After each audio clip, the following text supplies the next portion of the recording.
Safety drivers owners come drivers association ఆధ్వర్యంలో తమ సమస్యలు పరిష్కరించాలని కోరుతూ జిల్లా కలెక్టర్కు వినతి పత్రాన్ని ఇచ్చారు. ఈ సందర్భంగా ఆ సంఘం నాయకులు మాట్లాడారు.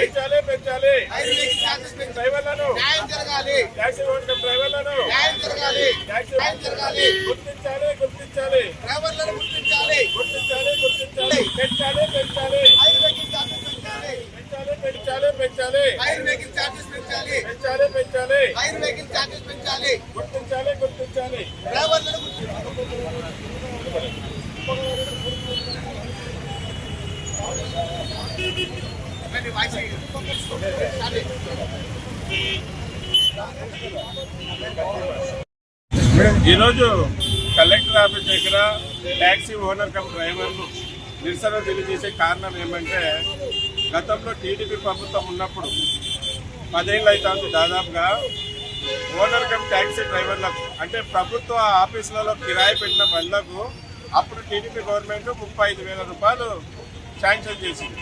దాదాపు 10 ఏళ్ళు అవుతుంది. అప్పుడు డీజిల్ ధరలు వేరే, ఇప్పుడు డీజిల్ ధరలు వేరే. కానీ ఇప్పుడు అన్నీ పెట్రోల్ బండ్లు అయిపోయినాయి.